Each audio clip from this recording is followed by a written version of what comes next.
Unit number 2 geometric design. चार question है, कितने क्वेश्चन आ रहे हैं देखना पिछली बार। Geometric design of railway track.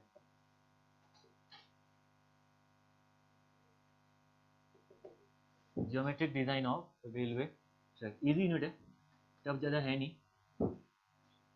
थोड़ा सा चीज़ें ध्यान रखनी है यहाँ पे, ठीक है। टफ तो एक ही है, मैंने बता दिया आपको पहले।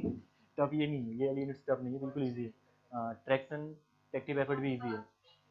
सिग्नलिंग थोड़ा सा, सिग्नलिंग का थोड़ा मुझे आइडिया नहीं है, सिग्नलिंग में भी टफ हो सकती है, बाकी तो पॉइंट्स एंड क्रॉसिंग खतरनाक है, खतरनाक है, वही है। आएगा नहीं, एक दो क्वेश्चन आएंगे, कर लेंगे उस लेवल का तो कवर वहाँ से, ठीक है। देखिए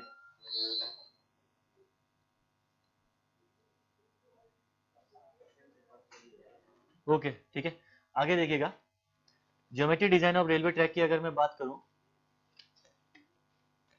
तो देखो, अगर हमें geometry design of railway track की बात करूं तो स्पीड डिजाइन करनी है किसकी, रेल की, ट्रेन की, रेल नहीं ट्रेन की।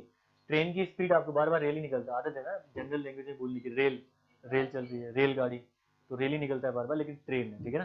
तो ट्रेन की स्पीड हमें यहाँ पे क्या करनी है, डिजाइन करनी है, ठीक है, ताकि आपका मूवमेंट सेव हो सके और आपकी जो ट्रेन है वो कभी भी डिरेल ना हो। उसके लिए हमें यहाँ पे स्पीड डिजाइन करनी है, ठीक है। इसी को हम लोग बोलते हैं geometric design of the railway track. पूरी की पूरी यूनिट में सिर्फ और सिर्फ आपका स्पीड पे काम है बस। स्पीड आपको क्या रखनी है, स्पीड आपको कितनी रखनी चाहिए, ठीक है, मैक्सिमम स्पीड कितनी है, ये हमें डिजाइन करना है पूरे के पूरे इस वाले यूनिट में, बाकी ज्यादा कुछ नहीं, ठीक है। तो यहाँ पे लिखिए एक पॉइंट, पहले एक पॉइंट लिखिए, safe speed, safe speed, safe speed which is safe from, safe speed which is safe from danger of overtaking, danger of overtaking, danger of overtaking, क्या, अरे ओवर टर्न नहीं है वो।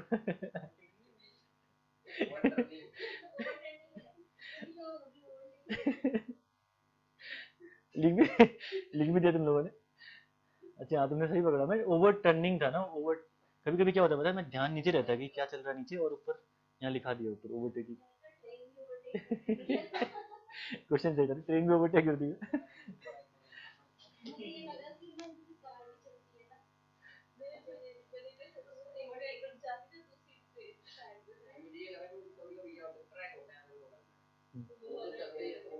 ना ना, वो क्रॉसिंग बोलते हैं उसको, क्रॉसिंग या डाइवर्जिंग मर्जिंग बोलते हैं उसको, ओवरटेक नहीं बोलते। एक ट्रैक में कौन ओवरटेक कर लेगा। ठीक है, लिखिए चलो, क्या लिखा आपने, safe speed which is safe from danger of overturning, danger of overturning and derailment, and derailment with a certain amount of safety, with a certain amount of safety depends on, depends on, depends on, देखिए safe speed आपकी depend करती है, एक तो आपने पढ़ी लिया है, ठीक है, पहली आपकी है गेज डिस्टेंस पे करती है, नहीं करती है, गेज डिस्टेंस पे डिपेंड करती है, ये पढ़ा नहीं आपने डिस्टेंस, जब आपने गेज डिस्टेंस पढ़ी थी तो ब्रॉड गेज के लिए मैंने स्पीड आपको बताई थी अलग, 120 किलोमीटर पर आवर, 96 से लेकर 120 किलोमीटर पर आवर। दूसरा मैंने मीटर गेज और नैरो गेज के लिए भी आपको बताई थी पर्टिकुलर स्पीड लिमिट कितनी होती है, ठीक है। हाँ, तो जो सेफ स्पीड होती है, नैरो के लिए नहीं बताई शायद, मीटर के लिए बता रखी है। तो जो सेफ स्पीड होती है, सेफ स्पीड आपका गेज डिस्टेंस पे डिपेंड करती है, ये चीज हमने ऑलरेडी पढ़ चुके हैं, ठीक है। सेकंड यहाँ पे अगर मैं बात करूं तो सेकंड यहाँ पे डिपेंड करती है रेडियस ऑफ द कर्व पे, radius of the curve. Obviously बात है, अगर कर्व स्टीप होगा, कर्व स्टीप होगा, रेडियस कम होगी उसकी, तो स्पीड कम रखनी पड़ेगी, है ना। अगर कर्व आपका थोड़ा सा क्या है, माइल्ड है, रेडियस ज्यादा है आपको, ठीक है, तो इसका मतलब आप वहां पे स्पीड क्या कर सकते हो, थोड़ी सी, सिंपल सी बात है, ठीक है। और ये रेडियस ऑफ द कर्व निकल के आती है आपकी मार्टिन्स फॉर्मूला से, मार्टिन्स फॉर्मूला, ठीक है, मोर्टिन नहीं है, मार्टिन है, Martin, Martins formula important formula है फॉर रेलवे इंजीनियरिंग, ठीक है। गेज डिस्टेंस हो गया, डिपेंड करेगी, रेडियस ऑफ द कर्व पे डिपेंड करेगी। थर्ड अगर मैं बात करूं तो सुपर एलिवेशन पे, ये डिपेंड करेगी आपकी सुपर एलिवेशन पे डिपेंड करेगी थर्ड, ठीक है, सुपर एलिवेशन पे डिपेंड करेगी। सुपर एलिवेशन, लास्ट आपका सुपर एलिवेशन के बाद लास्ट में है लेंथ ऑफ ट्रांजिशन कर्व। ठीक है, length of transition curve, length of transition curve. Transition curve क्यों प्रोवाइड करते हैं?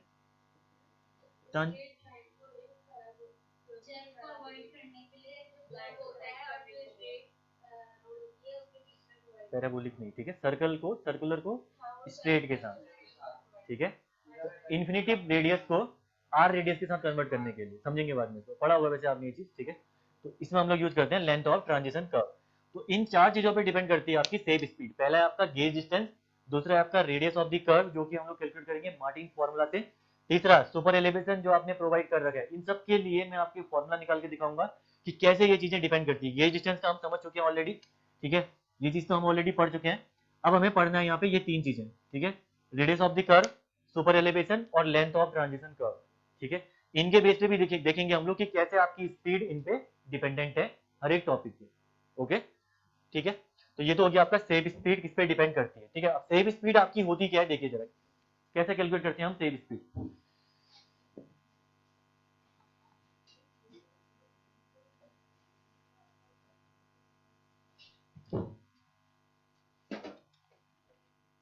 ठीक है, यहाँ पे देखिए maximum speed of railway track, ढक्कन ब्लू का लगा रखा है लेकिन ब्लैक है।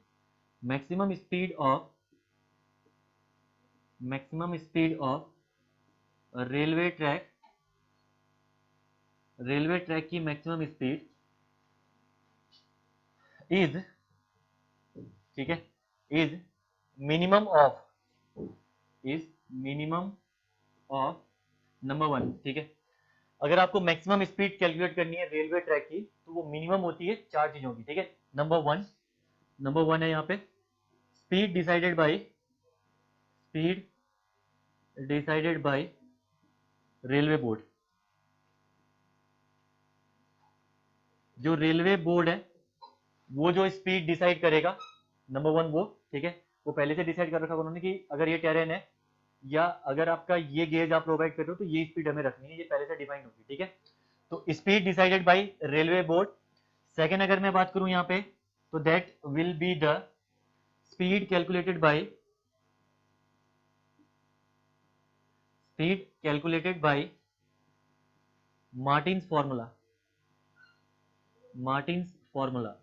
ठीक है, मार्टिन्स फॉर्मूला, स्पीड जो हम मार्टिन्स फॉर्मूला से कैलकुलेट करेंगे। दूसरा, तीसरा अगर मैं बात करूं यहाँ पे तो स्पीड कैलकुलेटेड बाय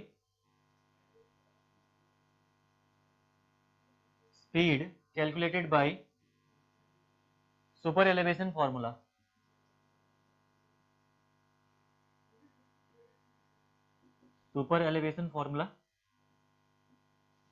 ठीक है। और लास्ट आपका है यहाँ पे speed calculated by length of transition curve,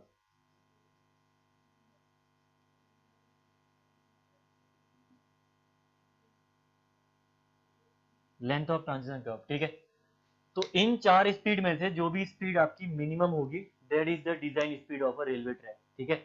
हमेशा मिनिमम स्पीड के लिए डिजाइन करेंगे बिकॉज अगर मिनिमम में ही वो अगर आपका सपोर्ट नहीं करेगा तो मैक्सिमम के लिए सपोर्ट करेगा कैसे, ठीक है।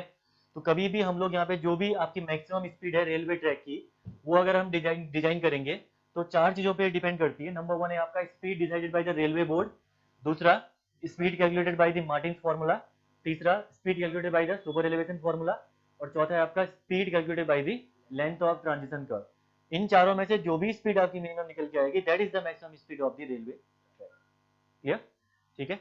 और ये स्पीड आपकी डिपेंड करती है गेज डिस्टेंस पे, ये स्पीड आपकी डिपेंड करती है रेडियस ऑफ द कर्व पे, ये स्पीड आपकी डिपेंड करती है सुपर एलिवेशन पे और ट्रांजिशन कर्व पे।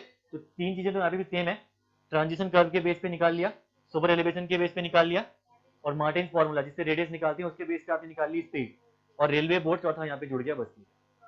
हाँ बिल्कुल, ठीक है। तो रेलवे बोर्ड ने जो डिसाइड किया होगा वो आपका चौथा यहाँ पे आ गया।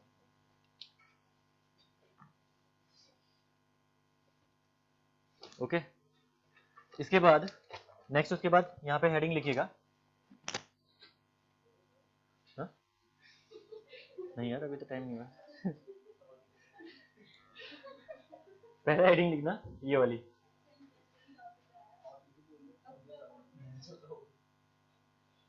सबसे पहले हेडिंग लिखना स्पीड ऑफ रेलवे ट्रैक, या ये लिखना आप लोग, रुको लिखा नहीं होगा अभी, भरोसा है मुझे। देखो speed of railway track according to Martin's formula, according to Martin's formula, speed of railway track according to Martin's formula.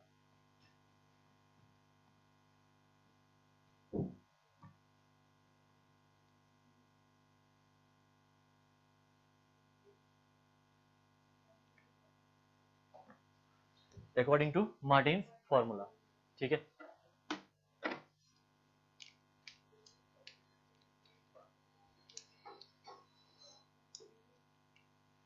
पहला है आपका मार्टिन्स फॉर्मूला ने जो स्पीड दे रखी है आपको, देखिए इंपॉर्टेंट फॉर्मूला है, एग्जाम में बहुत बार रिपीटेड क्वेश्चन पूछे गए हैं इससे, ठीक है, तो ध्यान रखना ये चीजें, ठीक है। मार्टिन्स फॉर्मूला में नंबर 1 है, अगर speed, if speed is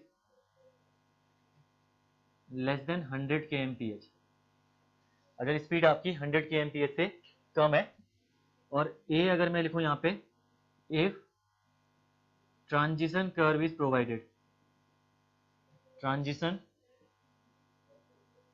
curve is provided, ठीक है।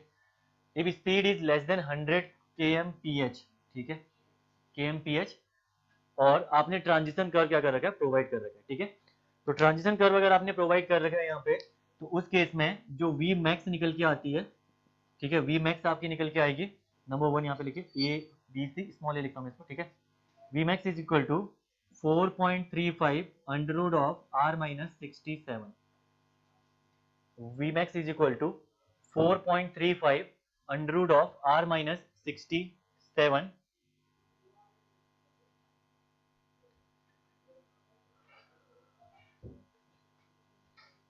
and B, Vmax is equal to, Vmax is equal to यहाँ पे होता है आपका 3.1 या 3.6 into under root of R minus 3.6 into under root of R minus 6.1, ठीक है। पहला जो फॉर्मूला लिखा हुआ है, this is for the broad gauge and metre gauge, ये पहला फॉर्मूला जो लिखा हुआ है, this is for the broad gauge and metre gauge, और जो नीचे फॉर्मूला लिखा हुआ है that is for the narrow gauge, ठीक है। तो फॉर्मूले आपके दो निकल के आए, if transition curve is provided then in that case Vmax is equal to 4.35 under root of r minus 67, और B is equal to दूसरा फॉर्मूला आपका निकल के आया, Vmax is equal to 3.6 under root of r minus 6.1, that is for the narrow gauge, and ऊपर वाला broad gauge and metre gauge के form में, ठीक है ना 67 है वो, ठीक है, 67 है, और ये 6.1 है, ठीक है, 67 है। देन उसके बाद देखिए यहाँ पे जो r आएगा यहाँ पे, वह r इज इन मीटर, ठीक है। तो रेडियस आपको रखनी है यहाँ पे, रेडियस कितना रखनी है, मीटर में रखनी है, और जो Vmax कैलकुलेट होके आएगी that is in the kmph, और Vmax आपकी निकल के आ जाएगी यहाँ पे kmph, ठीक है। तो ऑलरेडी कन्वर्टेड फॉर्मूला है, ध्यान रखना कि रेडियस को किलोमीटर में रख के मत आ जाना, गलती यहाँ पे ये हो सकती है, ठीक है, आदत हो गई हो, ठीक है। तो यहाँ पे हर जगह ऐसा नहीं है ना, कहीं कहीं पे आपको किलोमीटर में रखना भी पड़ता है, ठीक है, तो तभी लिखवा रहा हूँ मैं हर जगह कि कहाँ पे क्या चीजें हैं, वो तो कन्वर्ट किया होगा, आदत आपने हाईवे में तो कन्वर्ट करा है ना अपने फॉर्मूले को, हाँ, वो तो सुपर एलिवेशन वाला फॉर्मूला जो आपने करा होगा वो तो कन्वर्ट किया हुआ है, ये तो जस्ट आपका कौन सा फॉर्मूला है, इंपेरिकल फॉर्मूला है ना, इंपेरिकल फॉर्मूले में अब आर उसने रखा कैसे, वो आपको याद ही रखना पड़ेगा उसमें, ठीक है। तो R is in metre and Vmax is in kmph, यहाँ पे निकल के आया। सेकंड आपका यहाँ पे है, if transition curve are not provided, B, B यहाँ पे आएगा, if transition curve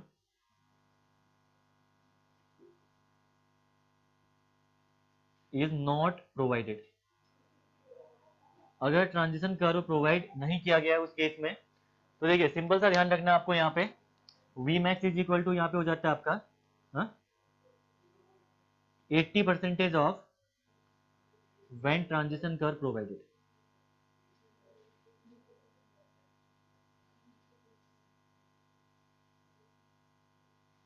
when transition curve provided, ठीक है। तो उस केस में जो आपकी स्पीड हो जाती है, दैट स्पीड इज यस 80% हो जाएगी जो आपने ट्रांजिशन कर्व प्रोवाइड कर रखा है उसके केस में, ठीक है।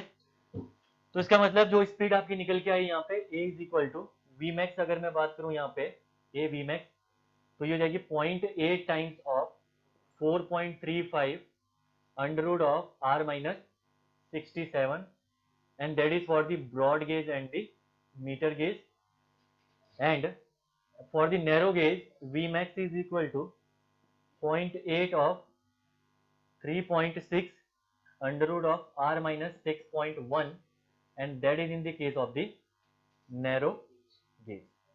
ये आपके फॉर्मूले हो जाएंगे if transition curve is not provided. Clear?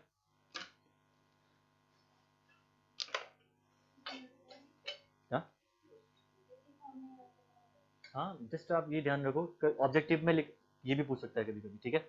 और मैंने ये भी लिखवा दिया, तो आप ध्यान रखना उसने क्या क्वेश्चन में पूछा है, स्पीड कैलकुलेट करवाएगा। मैक्सिमम जो अभी तक पूछा गया क्वेश्चन, जो सबसे ज्यादा पूछा जाता है वो इस वाले फॉर्मूले से, 4.35 under root of r minus 67।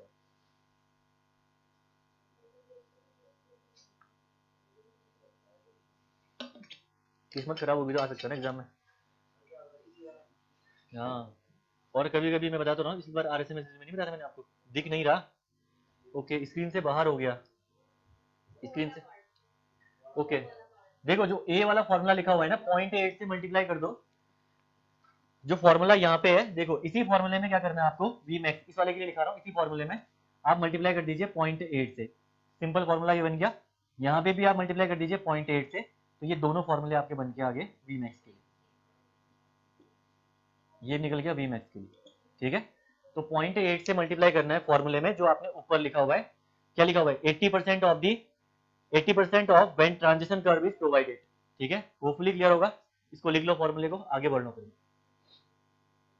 अच्छा, कैमरा टेढ़ा हो रखा था ना वहां से, पूरा बोर्ड नहीं आ रहा, दिख गया अंजना, हो गया 0.8 into 4.35 under root of r minus 67। अब ब्लर हो गया, ब्लर हो गया क्या?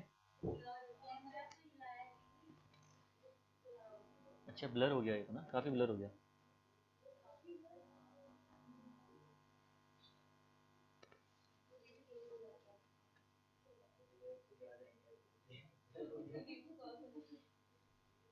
नहीं, ब्लर तो नहीं हो रखा है अंजना, यहाँ तो साफ दिख रहा है, इसमें तो साफ दिख रहा है, ब्लर नहीं हो रखा है, क्योंकि स्क्रीन में यहाँ भी दिख रहा है ना कैमरा, कैमरा ब्लर नहीं हो रहा आपका, शायद ब्लर इसलिए हुआ होगा, हाँ, network issue, yes, I think network आपका इशू होगा, क्योंकि यहाँ पे तो एकदम सही दिख रहा। ओके ओके, अच्छा, मेरे मूवमेंट की वजह से ब्लर हो रहा होगा, ये कभी कभी ये करता है ना ऐसा, आदमी को हिलने में परेशान होता है, यहाँ से हिलोगे ना, फोकस वो करता होगा यहाँ,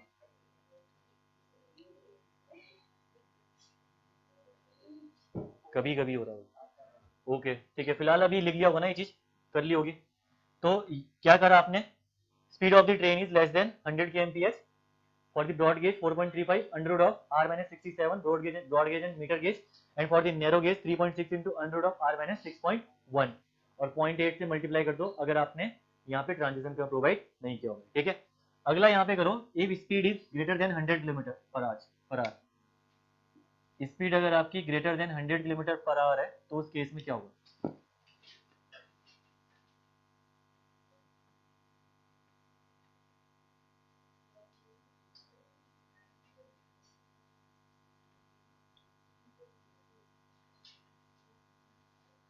speed of the train is greater than 100 kmph, तो उस केस में वी मैक्स का फॉर्मूला होगा आपका, कितना होगा, 4.35 4.58 हमने कर दिया, 4.58 अंडर रूट ऑफ आर, ये फॉर्मूला याद ही नहीं होते, 4.58 अंडर रूट ऑफ आर, बस यही फॉर्मूला है। अब कोई मत बोलना ये कि सर नैरो गेज और मीटर गेज क्यों नहीं प्रोवाइड किया, तो मत बोलना है, क्यों क्यों, वही तो पूछ रहा हूँ, क्यों नहीं पूछ रहे हो, क्योंकि हमें ज्यादा फॉर्मूला याद ही नहीं करनी ना। यस, वेरी गुड, ये स्पीड उसमें 100 के से ऊपर रखते ही नहीं है, है ना, 80 kmph ही थी जो कि आपकी लिमिटेड स्पीड थी उसके मीटर गेज की, और नैरो गेज की उससे भी कम होती है, तो वहां पे हमारा फॉर्मूला डेवलप ही नहीं होता है। ठीक है, तो ये आपके लिए आसान हो गया। यहाँ पे देखिए speed is greater than 100 kmph, in that case Vmax is equal to 4.58 under root of R. Clear? ठीक है, तो ये तो हो गए आपके मार्टिन्स फॉर्मूला थे। तो मार्टिन्स फॉर्मूला से स्पीड निकाल दिया आपने, तो एक रेलवे बोर्ड का आपके पास डेटा पड़ा होगा, दूसरा जो आपका मार्टिन्स फॉर्मूला है उससे आपने स्पीड निकाल ली है। ठीक है, तो दो जगह से हमने डिजाइनिंग कर ली है किसकी, स्पीड की। ओके, अब हम लोग जाएंगे सुपर एलिवेशन में, लेकिन उससे पहले आप लोग एक हेडिंग लिखना, रिलेशन बिटवीन, ये पढ़ा भी होगा आपने सर्वे में, कर्व नहीं पढ़ा सर्वे में, कर्व नहीं पढ़ा क्या? नहीं नहीं, कर्व यूनिट तो पढ़ी होगी ना। हाँ कोई नहीं, फर्क नहीं पड़ता इसमें, खुद से। ओके, इसमें लिखना relation between degree of curve and radius, relation between degree of curve and radius.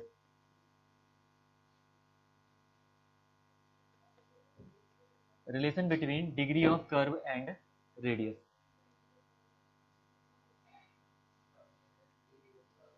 Radius,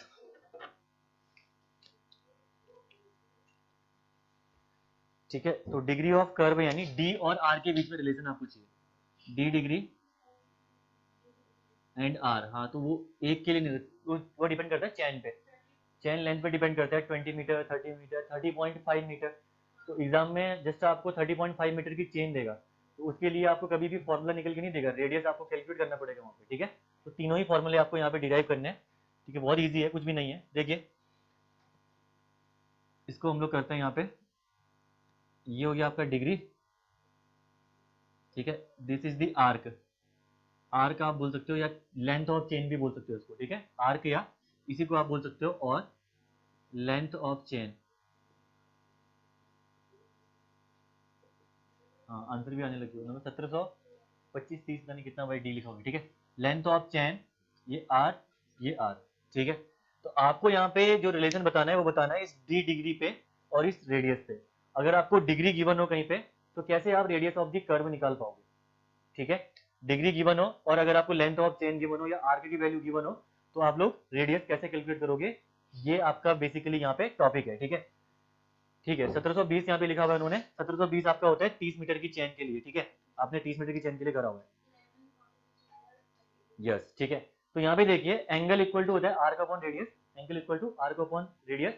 तो यहाँ पे मैं लिख सकता हूँ D degree is equal to arc upon radius, यानी आर्क आपका ये है अपॉन रेडियस आपकी ये है, D degree equal to arc upon radius. ठीक है, पहला आप लोग क्या करिए, यहाँ पे आर्क अपॉन रेडियस यहाँ पे दिया हुआ है, तो देखिए आर्क अपॉन रेडियस यानी डिग्री है, तो फिर पहले तो आपका यूनिट क्वांटिटी है, इसको कन्वर्ट कर सकते हो डिग्री को रेडियन में, रेडियन में कन्वर्ट करोगे तो कितना है, या 180 अपॉन पाई, पाई बाई 180, या डिग्री को रेडियन में कन्वर्ट करोगे अगर आप, पाई बाई 180 या 180 अपॉन पाई,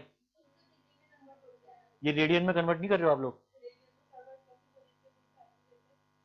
अगर रेडियन में कन्वर्ट करोगे तो 180 अपॉन पाई होता है। ठीक है, ध्यान रखना, डिग्री को अगर रेडियन में कन्वर्ट करोगे तो 180 अपॉन पाई से मल्टीप्लाई कर देना। अब कन्वर्ट हो गया आपका फॉर्मूला रेडियन में, पाई अपॉन 180 उल्टा जस्ट। ठीक है, ना ना ना, ये सही आंसर देखते हैं ना, आंसर अगर सही आ जाएगा तो फिर तो ठीक है, कोई दिक्कत ही नहीं है ना। तो डी डिग्री इक्वल टू हो गया देखो आर्क अपॉन रेडियस, और हो गया आपका 180 अपॉन पाई। पहला मैं ले रहा हूं, if chain length is 30 metre, if chain length is 30 metre, 30 metre में ले रहा हूं यहाँ पे चैन की लेंथ, तो डी डिग्री इक्वल टू हो जाएगा आपका 30 into 180 upon pi into R. जरा निकालिए आंसर, अगर ये सही आया हमारा तो सही है, किताब बोलने के लिए लिख देगा। अगर आप 180 को नीचे लेके जाओगे तो ये पॉइंट पे आंसर नहीं आएगा, उसके बाद तो पॉइंट पे जाएगा वो आंसर। सही है ना? ठीक है, 1720 यहाँ पे हो जाएगा D degree is equal to,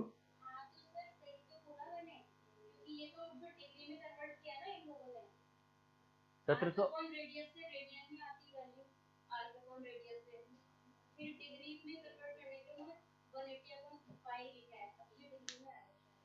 answer degree में कैसे आएगा, रेडियस आपका डिग्री में, आपका ये जो रेडियस आएगी ना, डी डिग्री में ही है, रेडियस रेडियस जो आएगी वो मीटर में आएगी आपकी इसमें।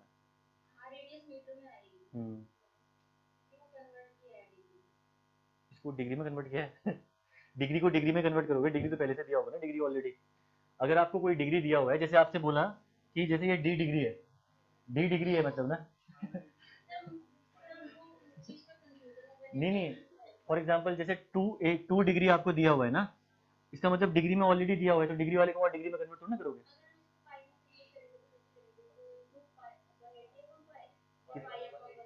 अगर इसको आप लोगों को कन्वर्ट करना पड़ेगा, देखो पहली बात तो रेडियन में कन्वर्ट करने के लिए 180/पाई से आपने मल्टीप्लाई कर दिया है। डिग्री में तो ऑलरेडी वैल्यू गिवन होगी ना, अगर वो डिग्री की वैल्यू आपको ऑलरेडी रेडियन में गिवन होती तब जाके आपका वो जो आप बोल रहे हो वो सही होता। लेकिन एग्जाम में या क्वेश्चन में आपको कैसे दिया होगा, आपको दिया होगा 2 डिग्री कर्व, आपको दिया होगा 3 डिग्री कर्व, आपको निकालनी है रेडियस, यानी आपने कन्वर्ट कैसे किया, डिग्री को रेडियन में कन्वर्ट किया, एक यूनिटलेस क्वांटिटी को दूसरी यूनिटलेस क्वांटिटी में आपने क्या किया, कन्वर्ट किया, ठीक है ना। हाँ, पाई/180 करोगे तो आपका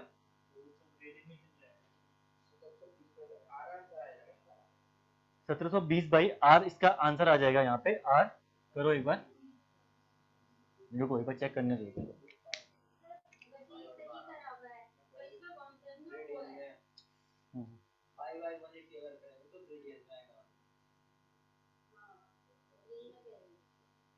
एक सेकंड रुको फिर।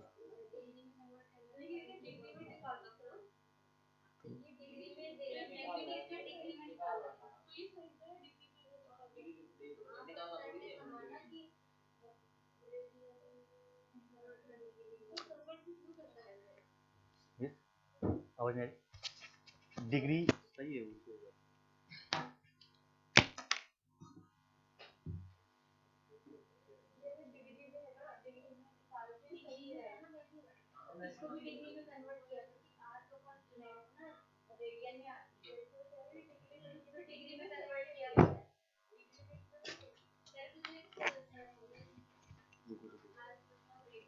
हाँ हाँ हाँ, देखो ये है ना, यहाँ पे आपका रेडियन इक्वल टू हो जाएगा, आपका रेडियन इक्वल टू लिखा हुआ है, radian is equal two degree, रुको एक सेकंड रुको ना तुम लोग, डिग्री इंटू पाई/180 ना। तो अगर यहाँ पे डिग्री में कन्वर्ट, डिग्री इक्वल टू निकालोगे अगर यहाँ पे आप, तो नहीं, रेडियन में कन्वर्ट करने के लिए आपको डिग्री को पाई/180 से आपने मल्टीप्लाई किया, तो लेकिन मैंने यहाँ मल्टीप्लाई कर दिया ना इसको,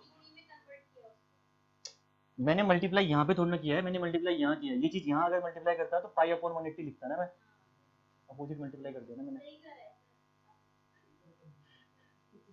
मैं कंफ्यूज हो गया, मैंने बोला कि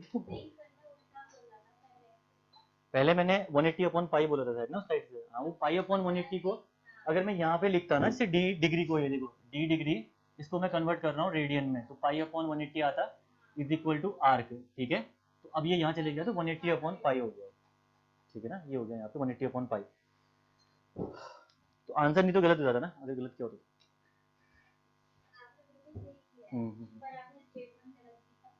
ठीक है, देखो 1720/r आ गया ये, ठीक है, 1720/r आ गया, डी डिग्री इक्वल टू, तो यहाँ से रेडियस आपकी निकल के आ जाएगी आराम से, ठीक है।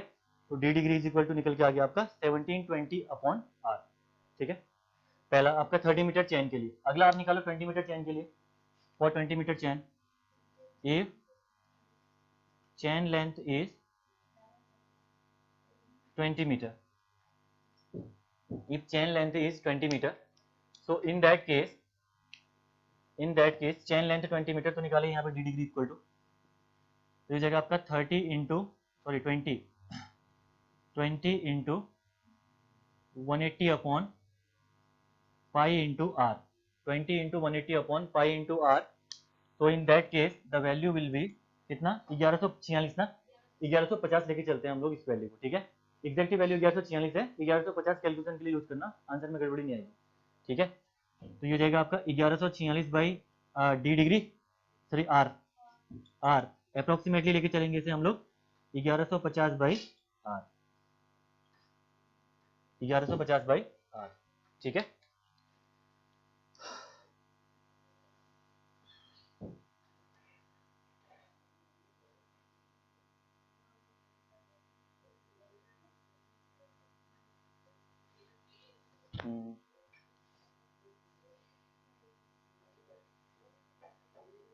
ठीक है, नेक्स्ट उसके बाद आपका आएगा यहाँ पे D degree equal to 1150/r। अगला 30.5 मीटर की चेन के लिए भी निकालो फटाफट। इफ चेन लेंथ इज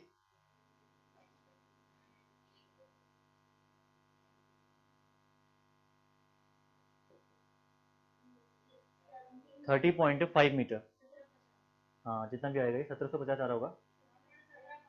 निकालो इसको भी, ठीक है। डी डिग्री इक्वल टू हो जाएगा आपका 30.5 इंटू 180/पाई/r।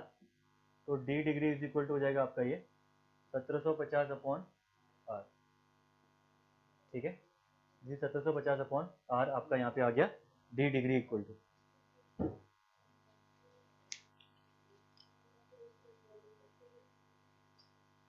ठीक है, तो ये तीन फॉर्मूले आपको ध्यान रखने हैं। अब यहाँ पे 30 मीटर की चेन है या 20 मीटर की चेन है, ऑब्जेक्टिव में भी आ सकता है ये।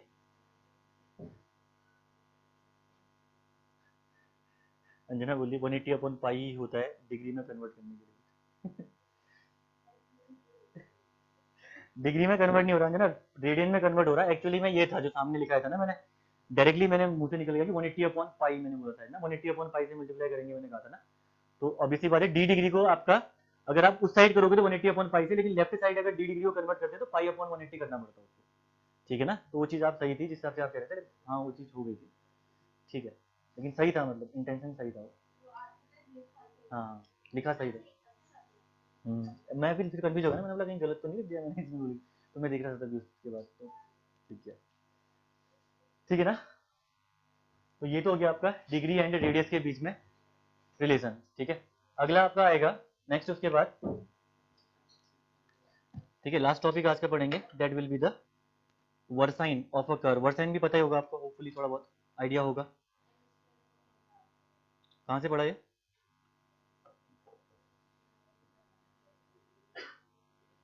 अच्छा भाई ने, मतलब आपके ऐसे बड़े भाई भैया है ना आपके, जो पॉलिटेक्निक में, कहाँ कहाँ कौन से पॉलिटेक्निक में पढ़ाते थे? ओके, एमटेक कर रहा था उन्होंने, कॉन्ट्रैक्ट बेसिस पे बीटेक सिविल, सिविल बीटेक से। ओके, हाँ हाँ हाँ, पॉलिटेक्निक में, हाँ कॉन्ट्रैक्ट बेसिस पे फिर गवर्नमेंट में टीपीक्यू की तरफ या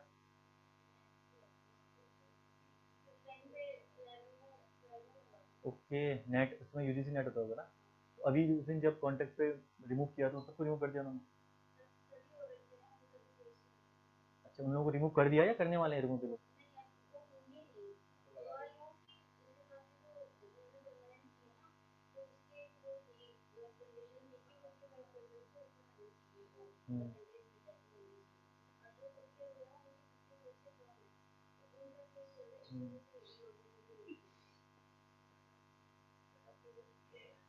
टीचिंग,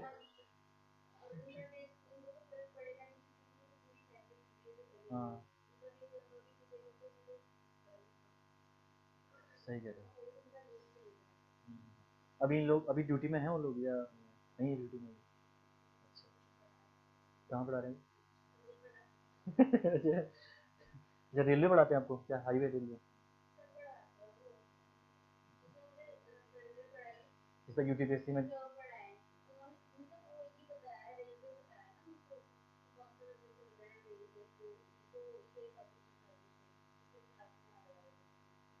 अच्छा सही है, फायदा। आपका वैसे घर कहाँ, यहीं देहरादून में हुआ आपका घर? अच्छा, और शादी आपकी देहरादून में हुई है? अच्छा।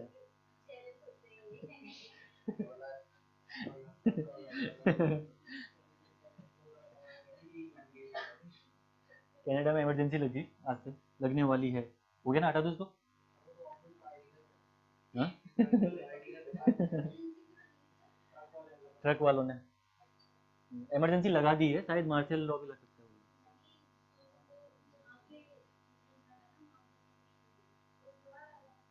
कौन? हाँ मसूरी, मसूरी बोलो।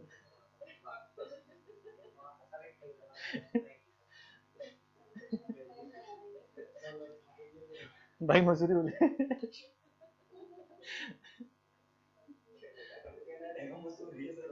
इडियट होती है। ठीक है, एडिंग डालेगा चलो। रिलेशन बिटवीन हेडिंग डालना relation between versine of curve and relation between versine of curve and radius of curve. Next है आपका रिलेशन बिटवीन, और फ्रीक्वेंट क्वेश्चन है, बहुत बार एग्जाम में आता है, ठीक है। वर्साइन ऑफ कर्व, तो इस बार आपके भैया भी देंगे क्योंकि बेसिक यही रिलेशन बिटवीन वर्साइन ऑफ, क्यों नॉन टेक 1.5 महीना, अभी तो नॉन टेक तो 1.5 महीने में इंसान खींच देता है पूरा। नॉन टेक तो डिसाइडिंग फैक्टर रहेगी जिसका भी है ना, भले जो भी हो, नॉन टेक डिसाइडिंग फैक्टर रहेगी इसमें।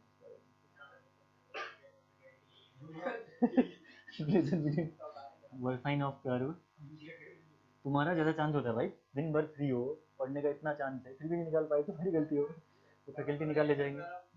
हाँ, तुम्हारा फुल चांस है, तुम लोगों का ज़्यादा बनता है, इतना ज़्यादा तुम्हारा पूरा दिन भर फ्री हो, मसूरी मत जाओ ना, घर में पढ़ो भाई, ठीक है। भाई बुलेट पकड़ के मसूरी सीधे बोला। देखो relation between versine of curve and क्या था दूसरा, radius of curve, radius of curve. Simple सा है इसका डेरिवेशन, देखो बहुत इजी है, कुछ नहीं करना, आपने बहुत बचपन में भी पढ़ी होंगी ये चीजें। वर्साइन आपका होता क्या है सभी को पता है। मैं एक सर्कल बना रहा हूँ वर्साइन को समझाने के लिए, कर्व को पूरा सर्कल के फॉर्म में बना रहा हूँ ताकि वर्साइन आपको समझ में आ जाए कि वर्साइन आपका होता क्या है, ठीक है। तो पहले सर्कल बनेगा नहीं बनेगा जरा देखिएगा, तो ना इससे बेटर कभी जिंदगी में एक्सपेक्टेशन थी भी नहीं, ठीक है चलो, ठीक है जो भी बनाइए, वर्साइन आपका ये बन गया, ठीक है, कर्व आपका बन के आ गया। देखिए ये कर्व को मैं क्या कर रहा हूँ, इस कर्व में मैं दो कॉर्ड इंटरसेक्ट करवा रहा हूँ, दो कॉर्ड्स यहाँ पे डाल रहा हूँ परपेंडिकुलरली, ठीक है, वर्साइन को समझाने के लिए। वर्साइन होता क्या आप कैलकुलेट करते हो, आपने सबने हाईवे में भी पढ़ा, कर्व अगर आपने नहीं पढ़ा है तो हाईवे में भी करते हो, बाकी वो 10th का टॉपिक है, 9-10 का टॉपिक है, वर्साइन होता क्या है, ठीक है। देखिए ये आपका एक कॉर्ड मैंने ले ली, ठीक है, दिस इज द कॉर्ड, और एक ये सेंटर लाइन है आपकी यहाँ पे, ठीक है, this is the centre of the, पूरे के पूरे सर्कल का सेंटर है, ठीक है, और यहाँ पे 90 डिग्री पे सेंटर से पास नहीं हुआ है, कोई बात नहीं, सेंटर ही चेंज कर देंगे। सेंटर चेंज कर देंगे हम, ठीक है। तो ये हो गया आपकी दो कॉर्ड, मैंने वर्साइन को समझाने के लिए दो कॉर्ड ले ली यहाँ पे, ठीक है। इस कॉर्ड में जो वर्साइन आपका होता है, दिस इज द वर्साइन, इसको हम लोग बोलते हैं वर्साइन, ये आपका डायमेंशन जो होती है, this is called as the versine, only this distance, ठीक है। अगर मैं इसको ट्राइंगल के फॉर्म में जोड़ू तो अब आपको ध्यान होगा कि आपने ये चीजें कर रखी होंगी इससे पहले, ठीक है। ये मैंने ट्राइंगल के फॉर्म में इसको जोड़ दिया, तो जो ये आपका ट्राइंगल का जो ये सेंटर वाला पार्ट है, this is called as the versine, यही वर्साइन हमें कैलकुलेट भी करना है यहाँ पे, ठीक है। तो degree of versine of curve and radius of curve, versine मतलब बेसिकली होता क्या है, मैथमेटिकली समझोगे तो 1 माइनस cos थीटा, ठीक है, ये तो चीज होती है, ये तो चीज निकालते हैं, वर्साइन हम उसी को बोलते हैं। अगर आप पढ़ोगे भी तो वर्साइन आपने कर्व में पढ़ा होगा, सर्वे में या पहले भी बचपन में, ठीक है। तो versine is equal to 1 minus cos theta होता है, और वही चीज निकालना है, 1 माइनस cos थीटा आपकी ये वाली डायमेंशन निकल के आती है जो आप सॉल्व करोगे, ठीक है। तो ये वर्साइन आपको निकालना है। फॉर एग्जाम्पल लेट्स कंसिडर ये आर आपकी रेडियस है यहाँ पे, ठीक है, और वर्साइन को मैं शो कर रहा हूँ वी से, दिस इज दी वर्साइन, ठीक है।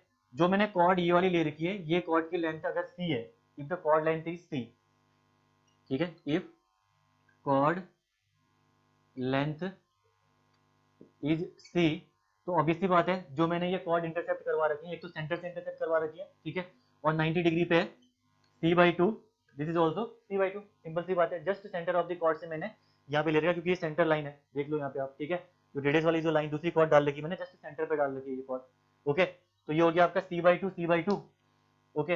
अगर मैं यहाँ पे लिखूँ a, this is b, this is c, ये आपका सेंटर पॉइंट o है, तो रहने दो o के ऊपर सेंटर पॉइंट, हाँ लिख लो कोई d, और यहाँ पे आप कर लो, ठीक है, इसको कर लो आप e, ये पॉइंट ले लो आप e, ठीक है। अब देखो ट्राइंगल आपका बना हुआ है यहाँ पे, इस ट्राइंगल की प्रॉपर्टी आप यूज करके, ठीक है, ये 90 डिग्री ट्राइंगल, यहाँ पे 90 डिग्री ट्राइंगल, इन ट्राइंगल की प्रॉपर्टी आप यूज करके या सर्कल की प्रॉपर्टी आप यूज करके आराम से आप यहाँ पे वर्साइन और रेडियस के बीच में क्या कर सकते हो, रिलेशनशिप ड्रॉ कर सकते हो। अगर आपको याद हो तो आपने एक थ्योरम पढ़ी होगी, कॉर्ड इंटरसेप्ट थ्योरम, ठीक है। कॉर्ड इंटरसेप्ट थ्योरम क्या कहती है, ये कहती है कि अगर, ठीक है, 90 डिग्री से पुरानी पढ़ ली, कॉर्ड इंटरसेप्ट थ्योरम 9 में है, ठीक है, ये कहती है आपका कि अगर दो कॉर्ड्स 90 डिग्री या परपेंडिकुलरली इंटरसेप्ट कर रही हैं तो उस केस में जो उनके लाइन सेगमेंट का मल्टीप्लिकेशन होगा वो इक्वल होगा, ठीक है, ये कहती है कॉर्ड इंटरसेक्ट थ्योरम। यानी ये देखो दो कॉर्ड है, ये दोनों परपेंडिकुलरली इंटरसेक्ट कर रही है इस पॉइंट पे, तो ये A B into C D is equal to B D into DE, B D into DE, DE R नहीं है, आर ओ से है, ठीक है, आर ओ से है, ठीक है, ये चीज ध्यान रखना। तो बी डी इंटू डीई, तो ये आपका निकल के आ गया ठीक है, from geometry of circle, from geometry of circle, अगर हम सर्कल की ज्योमेट्री से देखें तो यहाँ पे कॉर्ड इंटरसेप्ट थ्योरम लगेगी और आपका हो गया ये AD into C D is equal to हो जाएगा आपका ये BD into DE, BD into DE। ठीक है, तो यहाँ पे देखिए AD और CD तो आपका दोनों C/2 है, AD भी आपका C/2 है, CD भी आपका C/2 है। ठीक है, अगर मैं बात करूं BD की तो BD आपने वर्साइन जो कि आपको निकालना है V है। ठीक है, दिस इज वर्साइन V। और अगर मैं बात करूं DE, DE की क्या होगा पे 2R माइनस V करूंगा तो DE आ गया। ठीक है, this is R, again this is R, 2R, ये टोटल आपका यहाँ पे कॉर्ड की लेंथ है कितनी, इस वाले कॉर्ड की लेंथ 2R माइनस V करूंगा तो ये वाली लेंथ निकल के आ गई। तो यानी इसका मतलब ये हो जाएगा आपका 2R माइनस V। तो यहाँ पे देखो तो C² 4 इज इक्वल टू ये हो जाएगा 2VR माइनस V²। ठीक है, अब देखिए जो वर्साइन होता है ना 1 minus cos theta that is very small, versine is very small, तो ऑब्वियसली बात है V² इज आल्सो स्मॉल। ठीक है, उससे भी कम हो जाएगा V², तो V² को हम क्या कर देंगे नेग्लेक्ट। ठीक है, इसको मैं कर रहा हूँ neglect because it is very small, neglect because very small, ये आपका बहुत छोटा होता है जिस वजह से हम इसको नेग्लेक्ट कर देते हैं। ठीक है, V² को। ओके, तो C²/4 is equal to 2BR। और अगर आप यहाँ पे निकालोगे क्या, यहाँ पे वर्साइन निकालोगे तो वर्साइन इज इक्वल टू हो जाएगा आपका यहाँ पे C²/8 टाइम्स ऑफ R। ठीक है, C²/8 टाइम्स ऑफ R, जहां पे जो वर्साइन है ये वर्साइन आपका मीटर में होगा, यहाँ पे कॉर्ड भी मीटर में होगी और रेडियस भी यहाँ पे आपका मीटर में होगा। ठीक है, रेडियस भी यहाँ पे आपका मीटर में होगा। और अगर आपको वर्साइन सेंटीमीटर में चाहिए होगा तो 100 से मल्टीप्लाई कर दीजिए इसको। ठीक है, और ऑप्शन में फॉर्मूला कभी कभी ये भी देता है कंफ्यूज करने के लिए, कभी कभी ये फॉर्मूला भी देता है आपको। देखिए V इक्वल टू हो जाएगा 100 से मल्टीप्लाई कर दीजिए इसको C²/8R। ठीक है, तो ये कन्वर्ट हो गया आपका वर्साइन सेंटीमीटर में। अगर आप यहाँ पे 8 से डिवाइड करोगे इसको तो ये आ जाएगा आपका 12.5 टाइम्स ऑफ C²/R ना, ये आ गया formula where now the versine is in centimetre. तो ये फॉर्मूला डायरेक्टली एग्जाम में ये भी डाल देता है ताकि आप कंफ्यूज हो जाओ, और ये तो डालता ही है भाई, ये फॉर्मूला तो आता ही एग्जाम में। आज शाम को आओ एग्जाम में करने के लिए, आपको मिलेंगे सबसे पहले आंसर आएगा यही फॉर्मूला शाम को। आज के जो क्वेश्चन है, एक तो कंपोजिट लेबर इंडेक्स पढ़ लिया आपने, ये पढ़ लिया, परसों क्रीप थ्योरी पढ़ लगी है, कई क्वेश्चन उससे आ रखे हैं एग्जाम में। ठीक है, तो वैसे क्वेश्चन डाल रखे मैंने उसमें। तो this is the relation between the versine and the radius of the curve.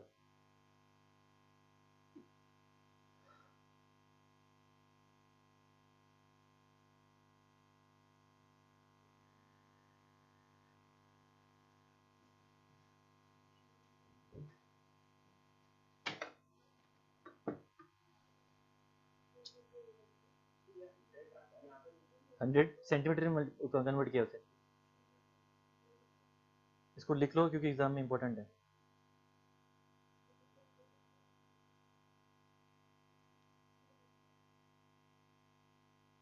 हाँ?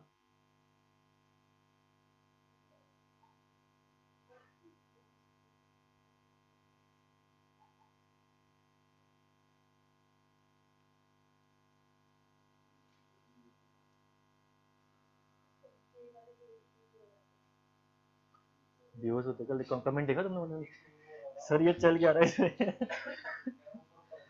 नहीं, मैं बताता हूँ, कई लोग स्टूडेंट क्या होते हैं ना, ये लोग क्या करते हैं तो कम आ रहे हैं हीरो जैसा। क्लास में मैंने उस क्वेश्चन कराए थे सिंपल सिंपल, सर कुछ लेवल ही नहीं था क्वेश्चन, क्या कराए थे सर, तो कुछ ऐसे था नहीं, हमने फिर बीच में छोड़ दिया देखना। वो आज मिला मैंने कर पाया, बोलो तो सर पढ़ा ही नहीं था सिंपल, ऐसे लगता है। पेपर लेवल बढ़ाना चाहें तो किस लेवल का उठा सकते हैं, कहाँ तक उठा सकते हैं, वो कोई करने वाला ही जानता है, या जिसने क्वेश्चन लगा रहे होंगे वो जानते हैं। ठीक है, और एग्जाम में ऑब्वियसली बात है उसकी रिक्वायरमेंट ही नहीं है, तो उस लेवल तक उठा के फायदा क्या है ना। कल का लेवल तो मैंने ठीक था, ये लेवल आपका यूपीपीएससी ए में काम आएगा, इस लेवल के क्वेश्चन यूपीपीएससी ए में आते हैं। हाँ, फ्लाइंग फोर्स आपको मैंने